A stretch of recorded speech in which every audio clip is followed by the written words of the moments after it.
ما ينفعش نبقى في الشتا وما نعملش القلقاس اللي دايب وزي الزبدة ده. هعمله معاكم النهاردة بكل تفاصيله وعلى أصوله، وهنشوف بقى طريقة تقطيعه وتنظيفه، ونغسله بقى ولا ما نغسلوش، وهنعمل له كمان السلق بتاعه بطريقة سهلة وحلوة جدا. يلا بينا نبتدي في عمايله على طول. بس لو أول مرة تشوفوني أنا جيهان عزب. إذا عجبكم الفيديو ما تنسوش تعملوا له لايك وشير، وإذا كنتم جداد على القناة يسعدني اشتراككم ووجودكم معايا فيها.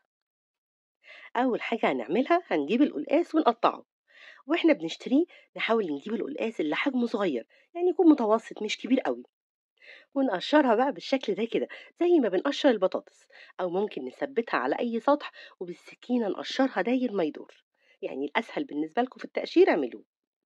نيجي بقى الموضوع نغسله ولا لا. اللي حابب يغسله ومش مقتنع بإنه ممكن يتمسح بس، اغسلوه بطريقتكم العادية جدا في مية سخنة أو زي ما بتعملوه. يعني افضلوا بقى اغسلوا في مية سخنة، وغيروا عليه بقى المية أكتر من مرة لحد ما تلاقوش المادة اللزجة اللي بتبقى عليه دي تلاقوها مش موجودة خالص. أنا عن نفسي مش بغسله، بعد ما بقشره وقبل ما أقطعه بمسحه كويس قوي بفوطة نظيفة، وامسحه من كل حتة، وبعدين أقطعه شرايح حجمها متوسط، يعني بالشكل ده كده. عايزينها في الآخر تبقى مكعبات برضو حجمها متوسط، مش عايزينها صغيرة قوي ولا كبيرة. وبعد ما نخلص تقطيع الكمية كلها هنحطه بقى على فوطة كبيرة ونرجع نمسحه تاني كويس قوي، وهنسيبه مفرود على الفوطة دي، ونجهز بقى بقية المكونات بتاعتنا. هنجيب بقى السلق، وللي مش عارف شكله ده بيكون شكل الورقة بتاعته.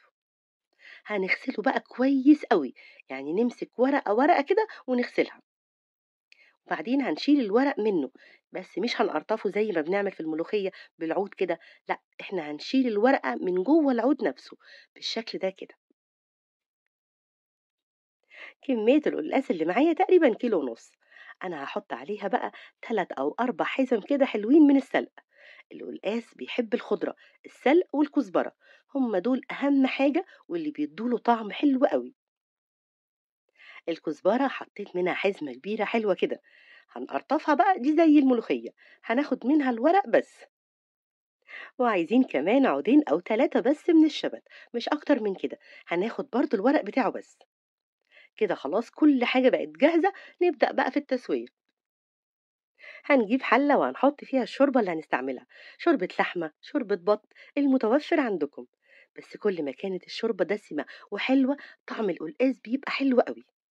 هنسيبها تغلي وبعدين هنعصر عليها ليمونة كاملة لو صغيرة، ولو كبيرة هنحط نص ليمونة بس، وبعدين نحط فيها القلقاس.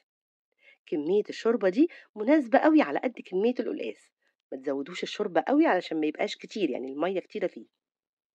هنسيبها ثواني بس، وهنجيب عودين الشبت وهنقطعهم صغير قوي كأننا بنفرمهم، وهنضيفهم على الشوربة، بيدوا طعم ولون حلو قوي للشوربة.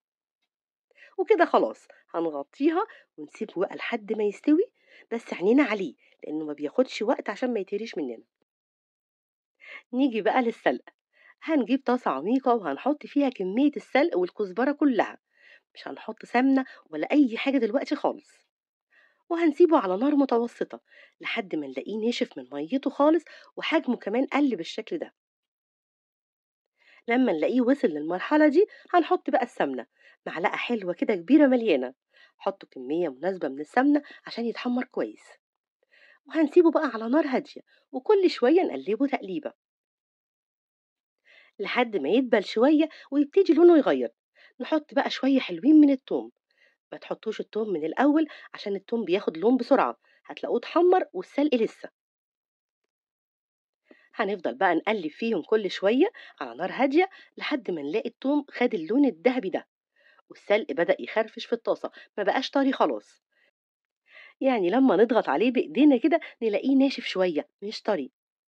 وأهم حاجة نخلي بالنا عشان ما يتحرقش، يعني إيدينا فيه على طول لحد ما يتحمر بالشكل ده. السلق ده بيطحن أو بنصحنه، يعني زي ما بيقولوا عليه كده بنصحنه بكذا طريقة. ممكن نسيبه لما يبرد خالص هيبقى ناشف أكتر، وساعتها بالمعلقة هتلاقوه بيطحن على طول. ممكن كمان نحطه في الهون زي ما كانوا بيعملوه زمان وندق عليه لحد ما يطحن، أو تعملوه في الكبة أو الخلاط مع حبة شوربة صغيرة، الأسهل بالنسبة ليكم اعملوه. نشوف بقى القلقاس هنلاقيه استوى خلاص ومش منشف في الشوربة ولا أي حاجة زي الفل. ولما نضغط عليه هنلاقيه دايب بالشكل ده، بس في نفس الوقت ماسك نفسه مش مهري. نحط عليه بقى السلق بعد ما طحناه وفضوا كل اللي في الطاسة، ما تسيبوش فيها أي حاجة. وهنسيبه يغلي مع السلق غلوة واحدة بس، ونقفل عليه على طول، ما بنسيبهوش كتير على النار، هو خلاص مستوي. بصوا بقى الجمال والريحة، مش قادرة أقول لكم قد إيه حلوة. أنا بقى بعشق طعم الشوربة دي أكتر من طعم القلقاس نفسه. بص الشوربة لونها حلو قوي وخفيفة، القلقاس ما نزلش أي حاجة من الطبقة اللزجة اللي بتبقى عليه بسبب الليمون اللي حطيناه، لأن بيمنع القلقاس إنه ينشي. قدموه بقى وهو سخن كده مع شوية رز بالشعرية أو رز أبيض، ودوقوا أحلى طعم للقلقاس. وبألف هنا على قلوبكم مقدما. إذا عجبكم الفيديو ما تنسوش تعملوا له لايك وشير وتفعلوا زر الجرس عشان يوصل لكم إشعار بأي فيديو جديد هنزله. وأشوفكم على خير.